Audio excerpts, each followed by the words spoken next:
Welcome back to 630. October is National Fire Prevention Month, and I'm joined now by 630's Angela Hager, who's going to tell us a little bit more about what we can do in the community to keep ourselves safe. I am. I recently took a trip to Fire Station number 7, and I got a chance to talk with the Fire Chief and the Bureau Chief of Community Services to learn a little bit more about the common ways fires start in the home, tips to prevent the fires from starting, and what to do if a fire does actually occur. Fire Prevention Week this year was October 4th through the 10th, so why is there a week and a month? Well, Fire Prevention Week was established to commemorate the Great Chicago Fire, which began October 8th, 1871, and it killed more than 250 people and left 100,000 homeless. So fire can be very dangerous, but as we're going to see, there are plenty of things we can do to keep ourselves safe. Let's check it out. There are many ways that fires start. Most of them are accidental. Things that people shouldn't be doing, or people that are doing things that they're not keeping track of.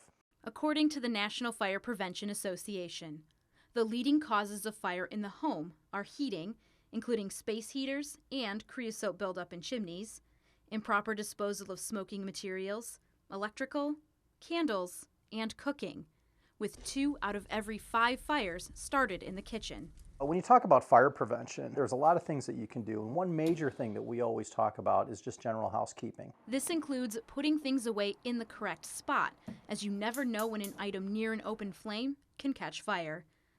And when you do have an open flame, keep an eye on it. Just mindfulness, being careful where they have, if they have a candle, if they got little kids, making sure they're not in a place where kids can knock them over. When my daughters were younger, they would bump the volleyball and that candle got knocked over, that kind of thing. We call that situational awareness. General housekeeping also can apply to fires that aren't caused by open flames. Make sure that when you're not using an appliance that it stays unplugged, especially an appliance that has a direct ignition source such as toasters and other types of kitchen appliances. Sometimes, despite all the preparation and care, a fire will start in the home. If you notice a fire because your smoke detector is going off, it could be in the middle of the night, the first thing that you want to do is get out of the house. You don't want to go back for a pet. You don't want to go back for a valuable. The most valuable possession is you, your family, your life. People try to put out a fire before we get there and spend a little bit too much time, and then it kind of grows beyond their control. And fire will start doubling every minute, so if they can't get it under control, then by the time we get there, what could have been a simple stovetop fire ends up being a kitchen fire. If for some reason you are trapped in your bedroom and you know that there's a fire outside of your bedroom, keep that door closed and keep a seal around the bottom of the door so that there's no smoke that's allowed to come out. Most people that are involved in a fire are not succumbed by the actual fire itself, but it's the smoke. And smoke inhalation can kill. A fire in the home can be deadly, but plans can be put in place to prevent tragedy from occurring, starting with a smoke detector. We used to tell the kids, when the clocks were turned forward and back to change the smoke detector battery. But now we're telling them, on their birthday, their smoke detector, that's the present they're going to give to their smoke detectors is a new battery.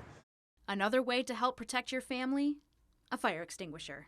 Fire extinguishers are good, but make sure they're changed regularly and that they're used in the proper manner. And if anybody has a question on the use of a fire extinguisher, they can call the fire department, any of our stations, and we will be more than happy to train them on the proper use. The fire department also recommends coming up with and practicing an exit strategy. A lot of people will come in, enter their house usually from the garage.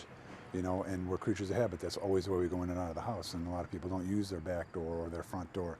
So planning, in the case of an emergency to get out of the house, what's the most efficient, effective way to get out of the house? Is it out the back, sliding glass door? Is it out the front door? And having a place outside where the whole family can meet. That meeting place should be away from the fire hydrant and on the same side of the street as the house, so no one has to cross and risk getting hit by a car.